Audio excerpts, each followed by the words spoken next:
On today's episode of the Elite Way podcast, we have one of the leading voices in the real estate industry. But I did understand that if you want to be successful in anything, you need to learn from the best. So just learning from people who have been basically further advanced than myself and getting out there and doing the gritty, pushing yourself to be uncomfortable, making the phone calls that you don't want to make, and doing open houses. You know, some people are scared to just get out there and talk with people, and you can't be. This is a people business, as you know. One of the things that I've seen since I started in this industry is this: always follow the trend of where people are paying attention to. You know, always follow attention, because attention is where marketing needs to be at. You've been able to build an incredible presence in the industry, an amazing business. What would you say has truly been the heartbeat of your success? The heartbeat behind my success, I would say, is Hey, welcome back to the Elite Way podcast, where we interview real estate agents operating their business the elite way. And I'm so excited about our guest today. 28 years in the industry.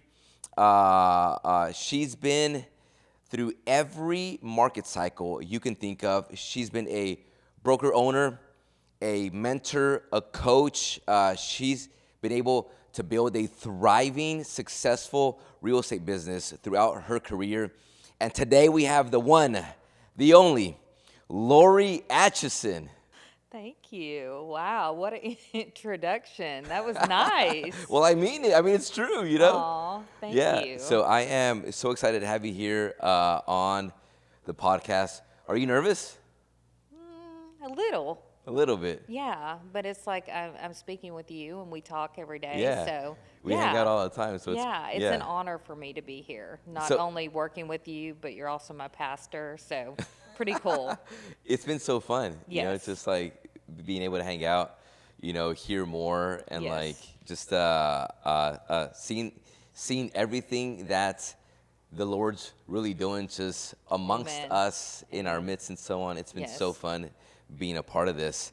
And so, but 28 years in the industry is amazing. I mean, you've stood strong throughout so many market changes. Absolutely. What would you say has been the craziest shifts that you've seen in the real estate market over 28 years? You told me you started back in 1995, right? Correct. I mean, you've seen a lot of changes. What's been some of the craziest ways the industry has changed? Well, back when I started, 95, we had a real estate book.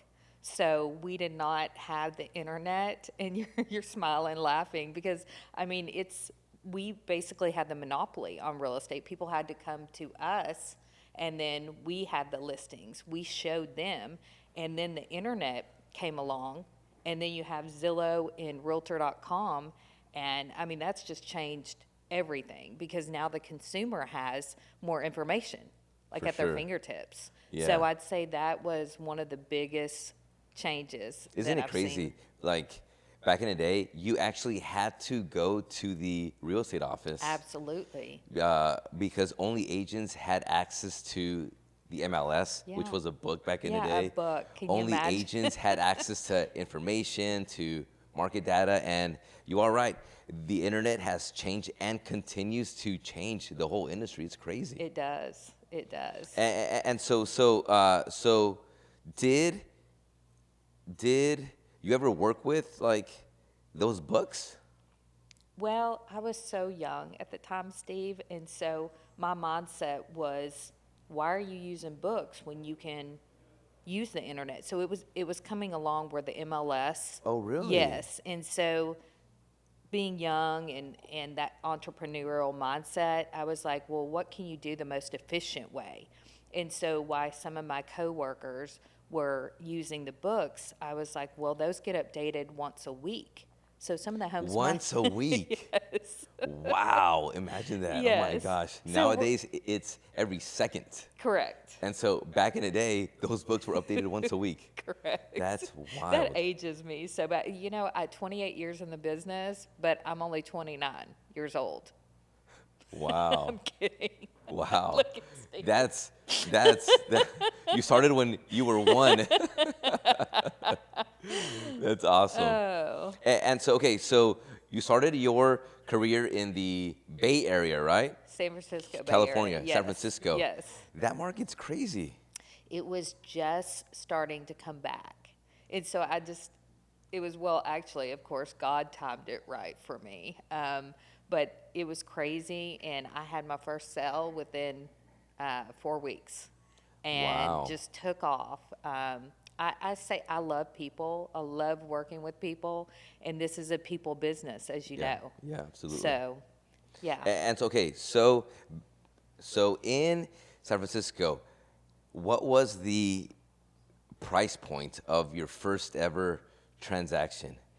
500, about 500,000. Wow, that's a back lot then. for like Yeah. back in the day. Oh, yeah. That's like $1 million house today. Yeah, yeah. Well, actually, nowadays Probably a in million San point Francisco, you're probably talking about 3 million, maybe, Right, you know? right, But like, yeah. wow, that's a Right. big price point And for like your average first was house. about 800, the area that I worked in. So it was Gotcha. more inland. It's called Walnut Creek, Danville, Contra Costa County. I love that area. I You mean, it's do. gorgeous. You do. I Oh, love it's it too. Beautiful. I the love it. hills, the countryside, near a beach as well. I mean, it's Yeah. just amazing. Yeah, I was able to do some amazing travel, all within, I'd say, an hour and a half. You could go into the city, you could go to Napa Valley, Half Moon Bay, you name it. I mean, it was fun. I was in my 20s too. So cool. That's amazing. So how long have you been doing real estate here in Texas? So that would 20. So probably about 20 years back now. Wow. Yeah, Okay. yeah. So here in Texas, Yes. you've also seen it shift so much, right? Absolutely, absolutely. 2008 was a hard year. My gosh. Yeah. So like Fort Worth was smaller, Dallas was smaller, right? Wow. Yes. Yes. Yes. And I was born and raised in Texas, so I've seen a lot of changes. Wow. Lot of people coming in, more Yeah. traffic, Yeah. as you know. Yeah, absolutely. So Yeah, like especially in 2024, you know, we are one of the fastest growing regions in the whole nation now, Yeah. you know? And so, I mean, it just keeps on expanding west, and like we hear of plans and people, companies, businesses, hedge funds just buying more land and so Absolutely. much plans to expand even further here in this region. right. You know, it's crazy because, you know, from that perspective, people buying today are still buying early in many aspects, considering it's going to continue to expand so much more, right? Right. Correct. And so, okay, so when you started in the Bay Area or as a new agent, was like mentoring big back then, coaching big back then, or like what was your experience like as a new agent? You know, without the technology, without the social media we have now, like what was it like? Well, I would say there weren't the mentorship programs, the coaching, all that. But I did understand that if you want to be successful in anything, you need to learn from the best. So I was right away, I went to the top producer of our office and I Wow. said, hey, can I do a mentorship program with you? And he was like, sure, because he got a certain percentage of my earnings. Gotcha. And it was very fruitful. I actually was the top rookie agent for the year. Come and then on. by my second year, I went out, I had a team there. So I was making pretty good Wow. money. Yeah. That's incredible. But I learned from the pro. Yeah. Right? I didn't want to reinvent the wheel. I wanted to work with someone that had been there, had done it. That's amazing. You know, it's awesome hearing how, like, you know, the first thing you did was you sought out a mentor. You sought out someone that can show you the ropes. And so one of the things I love about you is that you truly have a heart to help agents. I mean, you're a coach, you're a mentor, you're for many years you had your own company as a brokerage, and so people are naturally attracted to your leadership. And one of the things I love about you is this: you're so patient with agents. Thank you. So from that experience, what would you say is the biggest struggle for new agents? I've always said since 1995 and even now, I see the same thing. It's getting ready to get ready, right? So you're just getting ready. You want to feel like you have everything perfect before you can actually go out and get into the business. And as we know, sometimes you just have to jump in real estate because you learn. You learn so much about the business by being in the business. And I think it's absolutely wonderful that you offer this new agent, this mentorship program, because that's what we end up doing is we can mentor them, answer their questions, but also push them to get out and actually do real estate.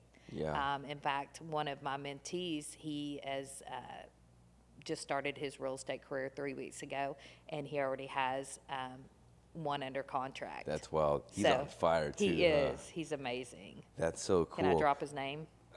Yeah, sure. Go ahead. Riley Terry. So woohoo! Yeah, I mean, he is crushing and so Yeah. on. And so, okay, what would you say, like looking back, has really been the heartbeat of your success? Because look at this. 87% of agents, the National Association of Realtors, say that 87%, which is like the majority of agents, cannot make it past the 5th year as a full-time career.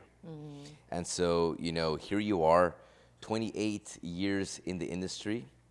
You've been able to build an incredible presence in the industry, an amazing business. What would you say has truly been the heartbeat of your success? The heartbeat behind my success, I would say, is the Lord. I mean, I give all the praise and thanks to Him. Wow. Yeah. I mean, without Him, no, I wouldn't be in this position. And then secondly, I would say that I get out there and do the hard work. Yeah. And I learn, and I go to people like yourself who has you have such vast experiences in so many different things besides just real estate, right? Yeah. So just learning from people who have been, they're basically further advanced than myself.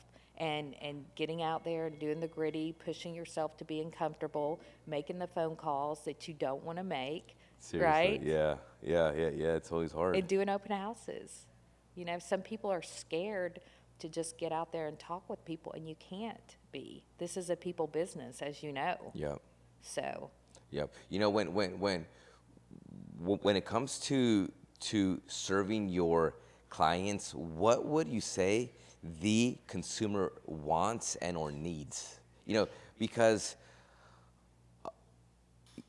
we see agents all the time, that are trying to figure out, what is the consumer actually looking for? What is it that they want and or need? From like your experience of helping countless people in this industry, what would you say, would say, hey, this is one of the things that's a common denominator that like every person is looking for. What would you say that is in an agent? That's a great question. And for me, what I've seen is to have a servant's heart, to truly listen to the client, Yeah. not treat them like a transaction, because they know when you're doing that, For right? sure. So having a servant's heart and just listening, hey, what do you need? What are you looking for? And then sometimes I even go and preview homes for my clients. I film them. But truly, it gets back to the servant heart, I believe. Wow. And that's what's kept me in business and past clients using me again and referring me because they know they're not a number with me. For sure, for sure. Okay, so on that subject, what's your biggest lead gen? My biggest lead gen, I would say referral. You do a lot of referrals, huh? Yeah, Which by is amazing. by my past clients. Wow. I mean, and those are just golden because you're going along and you're working the business, and then you get a call out of the blue and it says, so-and-so has referred you, or a past client is like, I'm ready to sell and buy again, you know? Yeah, So yeah, it's for like sure. a bonus, like a little extra, I don't know, around the holidays, it's awesome. You're like, oh, an extra Christmas present. No, for real. It's when a referral calls you, I mean, it's 100% like they are going to use you. Right. Like nothing is more golden in this industry than you being referred Absolutely. by someone else has used and or trust, you know? Yes. And so, okay, so how is it that Lori stays in front of people, that you stay top of mind for them to refer you? Well, I think it's, again, the servant's heart behind it. So staying in touch with them. I think a lot of the new agents, they're so used to getting calls, picking up leads from like Zillow, Realtor.com, but they forget about who they've just recently served, That's right? so good, yeah. Right. And so that's where it comes into play, where I do a newsletter monthly. I give them calls out of the blue. I mean, it depends on the client, and you don't want to be bothering people Yeah. too when they're super busy. Yeah. And then I always do my Christmas cards at Christmas time. So, Those are golden. yeah, they really are. And Yeah. and most people don't get handwritten anything anymore. sure. So Yeah, that's amazing. Okay, so look at this. You're a mentor, you're a coach, you're a leader, you're a broker, okay? From your experience, what things do agents need to look for when they are searching for a company to hang their license with? Because nowadays there are thousands of brokerages, thousands of companies everywhere now. You know, Right. there's the other day I went to a broker fair, and I couldn't believe how many companies there were there. I mean, Yes. and most of them Yes. I had no idea who they were. I just knew of the big box ones, but there were so many smaller ones and so on. And true. so agents have an overwhelming amount of options in 2024 as to where they need to hang their license at from your experience, because there are a lot of amazing ones out there, and a lot of them that probably need more to offer. Yes. And so from your experience as a leader in this industry, what would you say to an agent? Hey, this is what you have to look for in a company before you hang your license with them. Yeah. What would you say makes a brokerage company worth it or fruitful? That's a great question. And I have to say think of how many realtors are out there and how do they distinguish themselves, right? Yeah. So this goes back to elite real estate and what you're doing here, which is so different, right? You are teaching the agents every Wednesday just basics, right? And then advanced techniques on how they can grow their business. Yeah. Along with that, you have a mentorship program. You're very energetic, and you focus on what right now is the biggest trend for lead generation, which is Social media. Yeah. And you've even gotten, I don't know if you saw this past weekend, but I did my open house film. Oh yeah, I saw that. Yeah, I was like, okay, Lori's doing video. This is amazing, Yeah, I saw Yeah. it. So I think that that right there distinguishes your company between the other brokerages. I mean, you seem to stay on top of what is trending, right? And that is very important for an agent to have because you are constantly learning and you have to keep up with the trends. Yeah, for sure. And I love how you focus on the social media aspect and you really push your agents to do it. Yeah. But it's because it's in their best interest because you know that when they're out there and they're showing the personality, it differentiates them, For right, sure. from other agents, Yeah. which increases their business. Yeah, for sure, absolutely. You know, one of the things that I've seen since I started in this industry, is this: always follow the trend of where people are paying attention to. Right, right. Always follow attention. So good. And so because attention is where marketing needs to be at, and so everyone wakes up in 2024 and one of the first things that they do, even though studies say time and time again, don't open do social it. media in the morning. The first thing the average person does is open up social media, whether Absolutely. it's they're on the toilet, whether they're having breakfast, whether they are driving, everyone Driving, not literally good. wakes up and their phone is almost, or it's almost as if their hand literally has a magnet on it and like their phone just comes and, attaches Right. right up to it and so on. Yeah. But it's true, in 2024, attention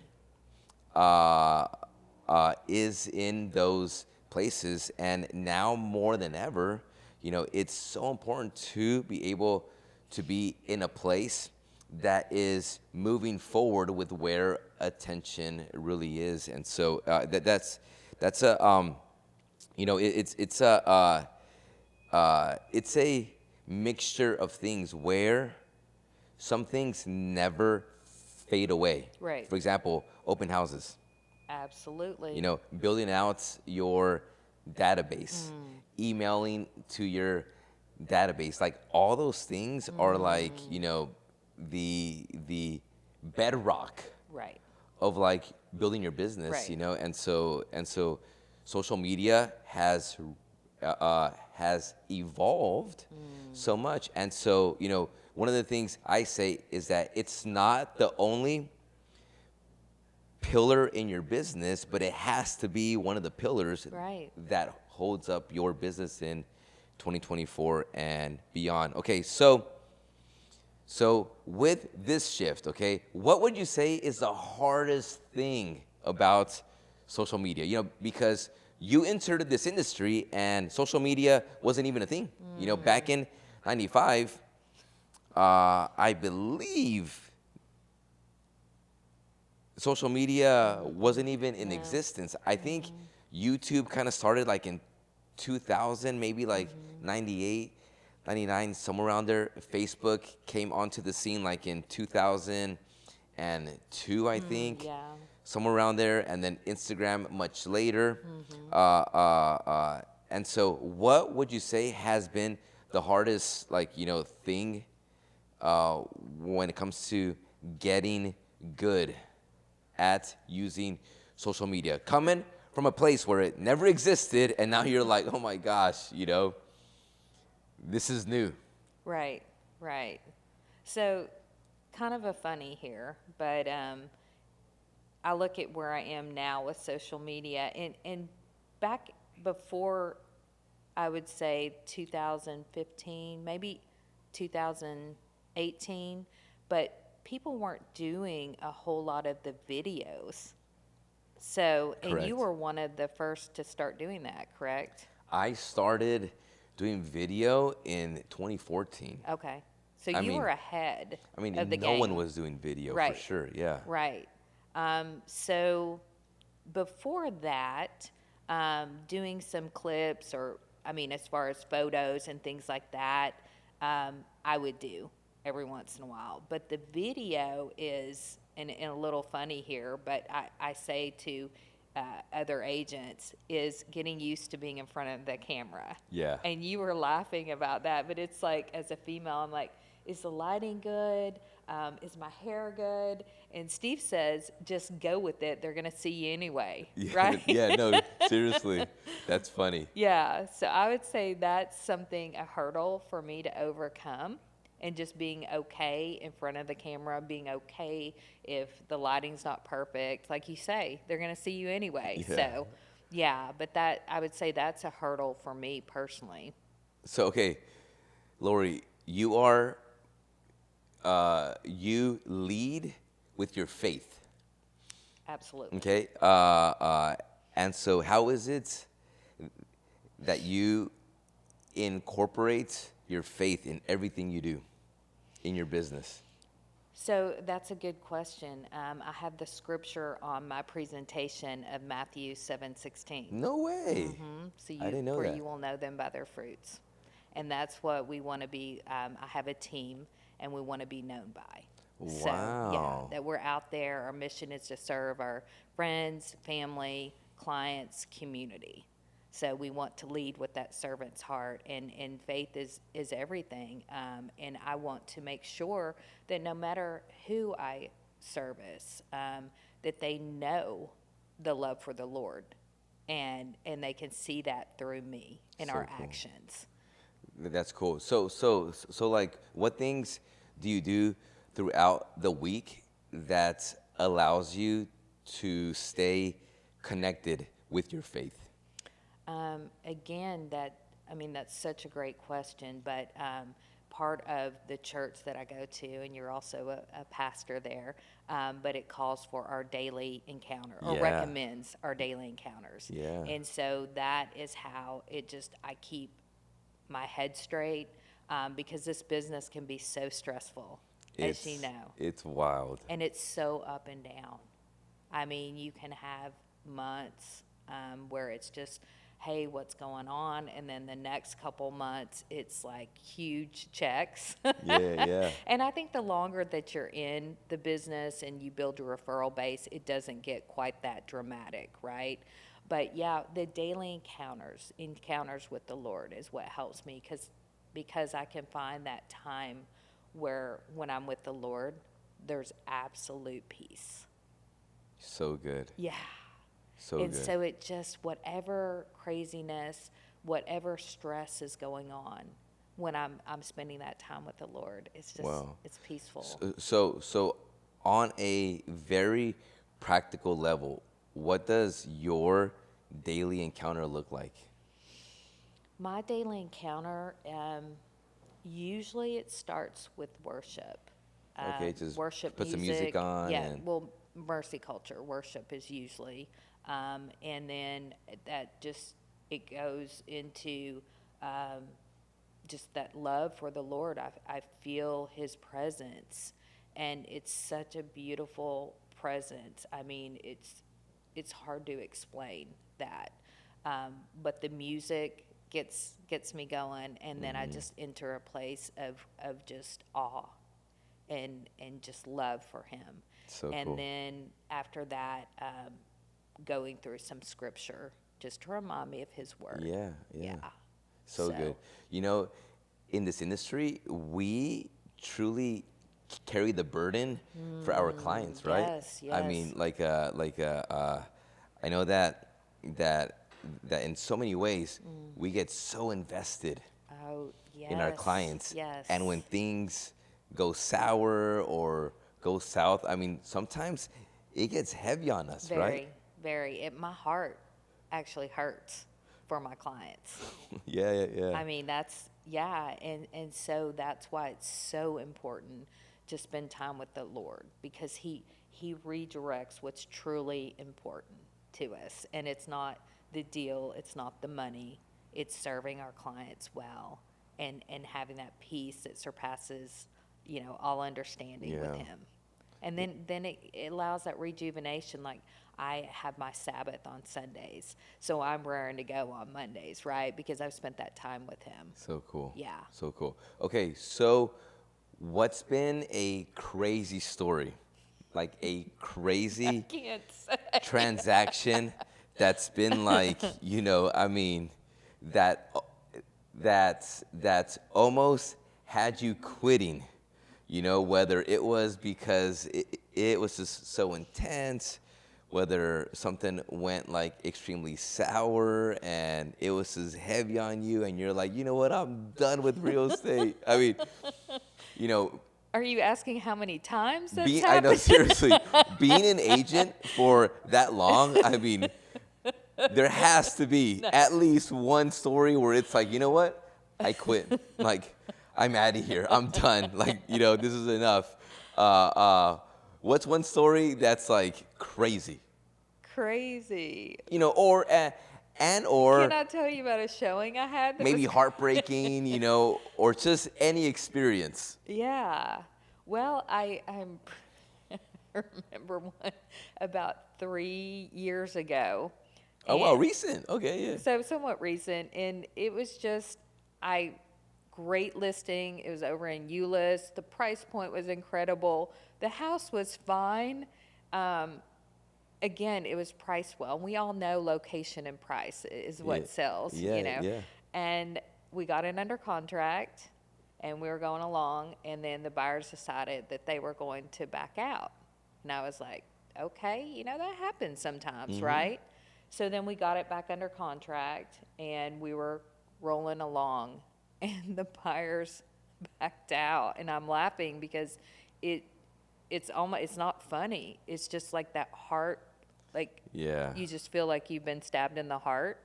And then everyone starts asking what's wrong with the property, which there was nothing wrong with it. People they're able to change it. In Texas, we have For that sure. option period. Yep.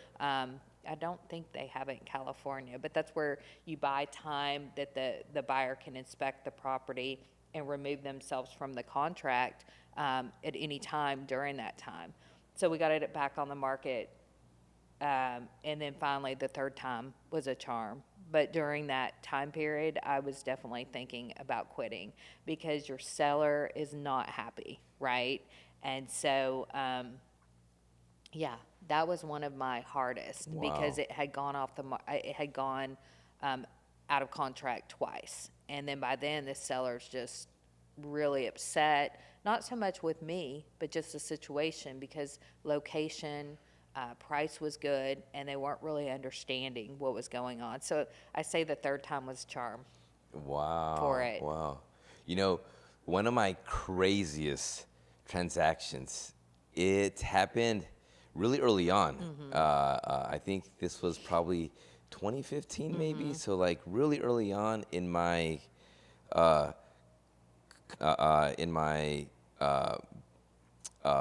business career, and it was some really close friends of mine as well. Oh, yeah. Okay, so I was selling their house, and they were buying another house. Okay, so the purchase of their house was contingent on their house selling. Okay, Yes. and so this was prior to the 3-day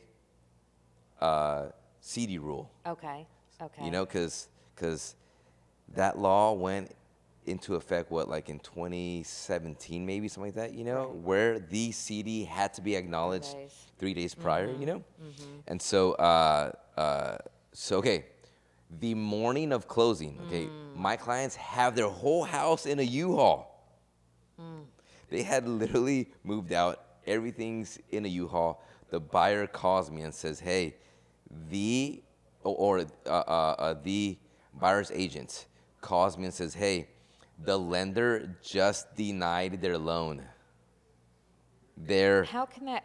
Their buyer's loan, And so the buyer's buying their house. And so now they couldn't sell their house, and because of that, they couldn't purchase their next house. Oh, my And goodness. so we had that family also involved, right? Right. So it's the family that was selling that house.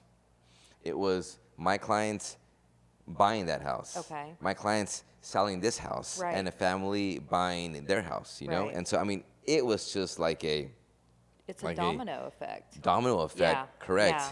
And so can you imagine when I get the phone call? I'm a new agent, Oh, you know? oh. And I have to now call my clients and say, hey, we're not closing today. I mean, as a new agent, I felt like I was useless, worthless. Like, I failed. I mean, Right. sometimes as agents, right? Right. We encounter some situations that are so gnarly, and for whatever reason, we always feel like it's our fault. Well, and that brings up another one for me. I'm glad you went in depth with that because, I've had quite a few. I Yeah. mean, over 28 years, you're going to have things happen. Oh my It gosh, doesn't I can only matter, imagine. You dot your I's, you cross your T's. I Yeah. mean, you talk with the lender every week. But this was such an unfortunate situation. 4 days before we were supposed to close, a buyer of mine lost their job. Oh no. Never had that. Oh, It was gut wrenching. that's a knife to the heart. It was a gut wrenching for them.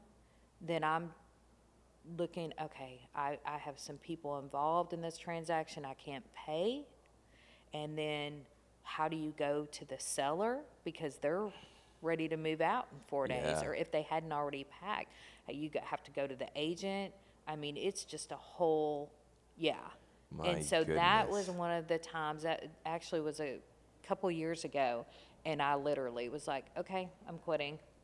Yeah. Like, yeah, this I'm is just done. I mean, so there's intense. this, All I the was stress, thinking attorneys. the anxiety we feel, right? Right, attorneys being involved. I mean, I was just like, whoa, well, fortunately, there were no attorneys involved. We were able to, just make it work for both parties and everything. But Yeah. it was, that's one of the gut wrenching because your clients are suffering so bad. For people that think real estate agents are only in it for a paycheck. No. I mean, when you're truly in it, with your heart and soul, we suffer, huh? We do, especially if you care. Yeah. And I do. I care about all my clients, and no, we're not in it for the money. Some people might be. I'm certainly not. Of course, we have to make money, right? Yeah. But no, For that sure. that What's was- your favorite thing about serving people in this industry? Your favorite thing? There's a lot of favorites. Getting to work with different people from different backgrounds, Yeah. different parts of the world. Yeah. Like I said, I love people. I've always loved people. I love talking with people. My kids say that I would talk to a wall if it talked back. That's awesome. But it doesn't matter where I am. It's just like, hey, how are you doing? What's going on? And so that's just serving people and being with people. That's my favorite job. And then of course the cherry on top is when they decide to work with you, right? And then you can make their dreams a reality. Yeah. First time home buyers, I love them. What do you think about them? No, They that's are so kind of like, appreciative of- yeah, it's amazing because you truly feel part of a dream come true for them, right? Right. Yeah, it's like super special seeing that, especially if they have kids, they have a family and so on. It's kind of even like, oh my gosh, I'm a part of this. This is amazing. Yes. You know? And the kids, over time, they get to know you and they start, they want to love on you. It's just, you feel like part of the family. Yeah, for And sure. then they finally get to close and they're like, I'm so grateful. And, it's just, I love real estate for so many reasons. That's what's kept me in the business for so long. That's amazing. So, Lori, you are a incredible leader in this office. You actually head up our mentorship program here, and really elite real estate went to the next level once you came on board, and I mean that with all my heart. I'm someone that firmly believes one person can never build anything big. It takes a team. It takes a tribe, and I am so appreciative, of your heart and your leadership in everything you've done here and so on. And so I want to say thank you for that. Aw. Publicly. Like, Aw. it means so much to me to have you here on board. And I'm telling you, it inspires me so much how you truly care, not only for your clients, but for agents around here, you know? And so, okay, so with that said, what last words of encouragement would you leave to an agent watching? Especially in this wonky market. You've been in markets that have been really low, that have been really high. You know, what are some final words? Even though this will not be our first one, this is just an introduction to Lori. We're gonna have her back to talk more strategy, Right. tactics, and so on. You know, but what are some words right now that you would leave for an agent and or a consumer watching right now, knowing how wonky the market's been, the economy's kind of like, what's going to happen, Right. where's this going, and so on? What are some words of encouragement? I would say don't get discouraged to the agents right now. You're actually seeing a market, a normal market. The market that we've been in the last 10 years it's more abnormal. I mean, It's true. it's like you put a home on the market and it sells within one day. And it doesn't matter if it's 5 million or 100,000, right? Yeah. So we're seeing a normalized market, and I think the agents need to believe in themselves, slow down, not hear all the negative. Of course, I think plug in to the Lord, pray about things, slow down, and keep doing what you know works, which is old school, is open houses. It's cold calling. It's door knocking, even though people might slam the door in your face. Yeah. A lot of them are actually nice, as long as you say, hey, I'm not selling anything. But keep on working, do your social media, right? And consumers, I would say, it's always a good time to buy. I mean, you're building equity in that home that you buy. And so why would you want to pay 100% interest on renting when you can own and build equity and be putting that rent payment towards owning a home? So that's what I would say. It's always the perfect time to buy. And, just keep moving along like normal. I mean, if you're thinking about buying right now, you can get some good deals. Yeah, for sure. So, but that's what I would leave to agents. Okay, one last thing just came to my mind, to sellers that are so accustomed for houses to sell in a week, Right. to sell in a few weeks, and then this market is very different than anything what you've said that we've seen in so many years. Okay, how would you encourage people wanting to sell their house today? And that's such a great question, because I deal with that daily, Yeah. right? I mean, Yep. sellers are still coming to us. You have a lot of listings, yeah, And correct. so with that, I think it's so important that you price your home. I call it the sweet spot. So when we're doing the comparables, there's a certain range that I'll give clientele. So based on the location and, the features of the home, and then we do comparables, and it's not the days of overpricing and just being able to put your home on the market without doing anything to it, right? Do you Yeah. tend to agree? I Yeah, mean, yeah, no, for sure. so I would say it's still a good time to sell. You just have to make sure that you price your home within that sweet spot. And so, again, the days of just throwing your home on the market and pricing it way above comparables, I think is gone for a while. For sure. But it's still a strong market here. Dallas-Fort Worth, Yeah. right? I mean, you Yep. travel a lot. This is still the affordable Oh, yes. area. Oh, yes. So I would say, keep on selling, keep on buying. Amazing. Lori, thanks so much for being on the podcast today. By the way, your Instagram and your Facebook links are down below. Go follow her, especially if you're an agent. See what she's up to. Send her a DM, send her a text. Absolutely. She answers it all. Lori, thanks so much for being here today. And I'm excited to have you back on again. Okay. Well, thank you. Cool. Appreciate it. It was fun. Yeah, it was. Awesome. Yeah.